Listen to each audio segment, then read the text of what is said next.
नमस्कार, अस्सलाम वालेकुम। मेरा नाम रिजवान खान है। आज मैं आप लोगों को मरने के बाद रूह कहाँ रहती है, कहाँ जाती है, इसके बारे में कुछ जानकारी देना चाहता हूँ। कहते हैं कि मरने के बाद रूह अपने रिश्तेदारों को देख रही है। जैसे एक्सीडेंट से कोई मर गया है तो कहते हैं कि रूह भटक रही है। ये सब बातें जितनी सच है उतनी सच नहीं है। बस कुछ हद तक सब मुमकिन है। अल्लाह पाक ने कुछ हदें रखी है रूह के लिए, कौन से अपने रिश्तेदारों से मिलेगी और कौन सी कब्र की दुनिया में रहेगी। कई वीडियो में बताया जाता है कि रूह वापस नहीं आती। कुछ वीडियो में बताया जाता है कि रूह वापस आती है। अब कितना सच है इस बारे में मैं कुछ नहीं कह सकता। हम बात करेंगे, मैंने अपनी ज़िंदगी में भूत प्रेत से खेलते हुए लोगों को अपने सामने बहुत देखे हैं। किसी के शरीर में आ जाता है, किसी की आंख में आ जाते हैं, मंदिरों पे, दरगाहों पे, मज़ारों पे। 100 में से 90% तो ये मानसिक रोग है, लेकिन 10% तो सही है, सच ही होगा। मैंने कई लोगों के जिस्म में मुस्लिम की आत्माएं भी देखी है, उनसे बात भी की है, उनका नाम भी पूछा है। अब बात करते हैं सबसे पहले रूह और 4 दुनिया के बारे में। 40 दिन तक रूहें घर में आती जाती रहती है। जी हाँ, ये बात बिल्कुल सच है। मरने के बाद इंसान की रूह 40 दिन तक उसके घर में आती जाती ज़रूर है। और हदीस शरीफ के हिसाब से ये बताया गया है कि इंसान को जब दफनाया जाता है, फरिश्ते उससे सवाल जवाब करने लग जाते हैं। कहते हैं वो आदमी अगर नेक हो, सच्चा इंसान हो, जिसने ज़िंदगी में कोई गुनाह नहीं किया हो, तो उसके लिए जन्नत की खिड़कियां खुल जाती हैं, कब्र बड़ी कर दी जाती है और उसको मुबारकबाद दी जाती है कि तुमने बहुत नसीब वाले हो जो जन्नत के अमाल अपने साथ लिखवा कर लाए हो। कब्र भी उसको ये कहती है कि देख अब मैं तेरे लिए क्या करती हूँ, क्योंकि तुमने ज़िंदगी में बहुत अच्छे काम किए। कहते हैं कब्र एक बाग है और जहन्नुम एक आग का दरिया। जब भी कोई मुसलमान इंसान मरता है, उसको दफनाया जाता है, तो मुर्दा उठकर बैठ जाता है, रोने लगता है और कहता है कि मुझे अभी मेरे घर वालों के पास जाना है। लेकिन फरिश्ते उसे पकड़कर अपने पास रख लेते हैं और कहते हैं अब कोई फायदा नहीं, तुम अब मर चुके हो, तुम अब आराम से यहीं सो जाओ। अब तुम्हें हश्र तक, कयामत तक अभी इसी कब्र में सोना है। यही तुम्हारी दुनिया है, यही तुम्हारा घर। नेक इंसान के लिए कब्र ज़्यादा से ज़्यादा सजा दिया जाता है, जैसे दुल्हन को सजाया जाता है।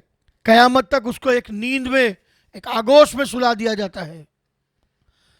हदीस शरीफ में ऐसा भी कहा गया है कि नेक आदमी की रूह कभी नहीं भटकती, वो कयामत तक का इंतज़ार करती है और हश्र का इंतज़ार करती है और आराम से कब्र में एक मीठी नींद में सो जाती है। जी हाँ, ये बात तो सच है। जब कोई गुनहगार आदमी को दफनाया जाता है तो कब्र उसको ज़मीन में दबा देती है, उसकी हड्डियाँ तोड़कर चूर चूर कर देती है, जहन्नम की खिड़की खोल दी जाती है और वो जहन्नमी रूह रोने लगती है। उसको फरिश्ते कहते हैं कि दुनिया में तुमने दिया क्या, तुमने जो दिया तुमको वही मिल रहा है। तुम्हारे अमाल अच्छे नहीं थे, तुम्हारे कारनामे अच्छे नहीं थे, तुम्हारी इंसानियत तक अच्छी नहीं थी, उसी का बदला तुमको अब ये कब्र देगी, उसका अजाब तुमको इसी कब्र में मिलेगा। बस तुम भी आखिरत का इंतज़ार करो। जब आखिरत आएगी, हश्र का मैदान लगेगा, इंसान के गुनाह अच्छाइयों को तोला जाएगा, तब होगा जन्नत और जहन्नुम का फैसला कि किसको जन्नत दी जाए, किसको दोजख दी जाए। लेकिन तब तक रूह रहती कहाँ है, वही मैंने बताने की कोशिश किया है इस वीडियो के जरिए। अल्लाह ताला ने 4 दुनिया बनाई है।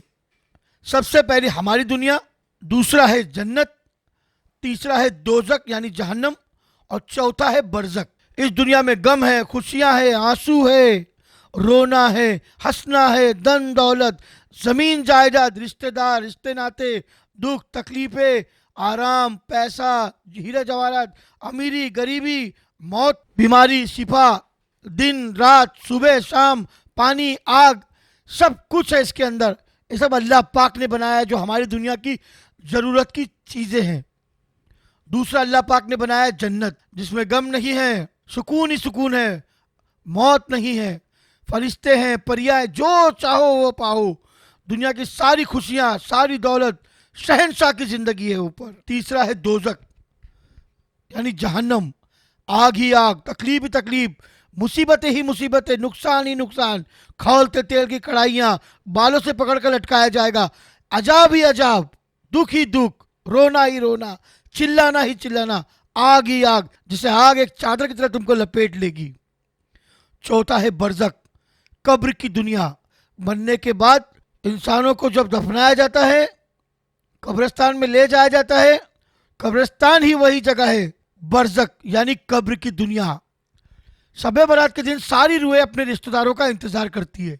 वो यही नसीहत ख्वाब में आकर बताना चाहते हैं कि हमको यहाँ बहुत तकलीफ है, हम पर दरूद शरीफ भेजो, हम पर कुरान की पाक की तिलावत करके भेजो, नजर नियाज भेजो, हमसे मिलने आओ, अपने अमालों को अभी से सही कर लो ताकि इस कब्र का अजाब तुम पर न पड़े। जहन्नम, जमीन के अमाल बहुत खराब होते हैं।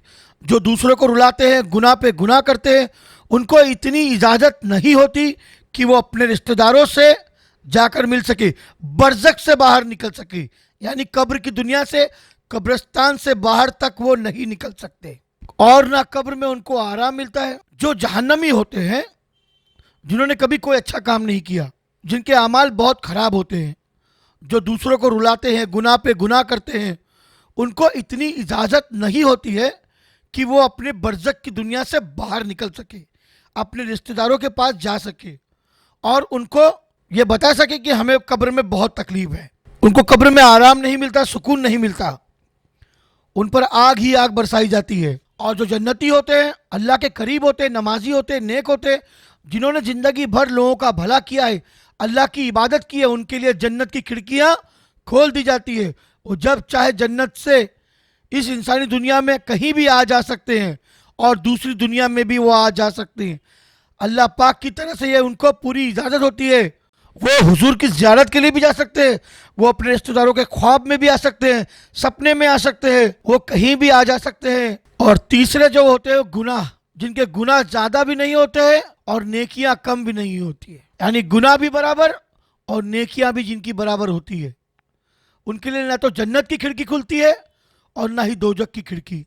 लेकिन अल्लाह पाक से उनको इतनी इजाज़त ज़रूर मिलती है कि इंसानों की दुनिया में जाकर अपने रिश्तेदारों से ये कहे कि नेकियां करो, नमाज पढ़ो, कुरान की तिलावत करो, दरूद शरीफ पढ़कर भेजा करो और मेरी नेकियों को बढ़ाओ ताकि मुझ पर जन्नत की खिड़की खुल जाए। और वे सिर्फ जुमेरात को मगरिब के वक्त 6 से 7:30 बजे के बीच, यानी मगरिब यानी असर से लेकर मगरिब के बीच में ही आती है, अपने रिश्तेदारों तक ये पैगाम पहुंचाकर चली जाती है। लेकिन आज का इंसान उसको समझ नहीं पाता। बहुत ही ऐसे कम लोग हैं जो रिश्तेदारों को मरने के बाद भूल जाते हैं, कब्र तक नहीं जाते मिलने के लिए, ना फूल, ना चादर, ना अगरबत्ती, कुछ नहीं, जाना तक छोड़ देते हैं। 100 में से 10% ऐसे लोग हैं जो आज भी कब्र पर जाते हैं और कुछ तो जाते ही नहीं है। ये अल्लाह पाक का हुक्म है कि अपने रिश्तेदारों से मिलने के लिए कब्र पर जाओ और जाकर उनसे मुलाकात करो। उस बरज़ख की दुनिया में आपके रिश्तेदार आपके लिए इंतज़ार कर रहे हैं और अल्लाह पाक से दुआ कर रहे हैं कि ऐ अल्लाह मेरे रिश्तेदारों के गुनाह कम कर दे, उनकी नेकियां बढ़ा दे। गुजारिश कर रहे हैं, वो आपके लिए अल्लाह के सामने रो रहे, गिड़गिड़ा रहे, और आप लोगों के पास इतना वक्त नहीं कि आप उनको मिलने के लिए कब्र तक जाए। जागने की रात तो कम से कम जाए। इसलिए दरूद शरीफ भेजो, कुरान पाक की तिलावत करके भेजो, नज़र नियाज करके भेजो, फातिहा भेजो, मगर अपने रिश्तेदारों को कभी मत भूलना। अगर आप लोगों को मेरा ये वीडियो अच्छा लगा तो इसे लाइक, सब्सक्राइब और शेयर ज़रूर करें। ऐसे ही कुछ ज़रूरी मालूमात की बातें, रूहानी अमलियात की बातें, रहस्यमय साधनाएं, अमलियात मैं आप लोगों के सामने लाता रहूँगा। मेरी किताब को ख़रीदना ना भूलें। जब तक के लिए नमस्कार, खुदा हाफिज़।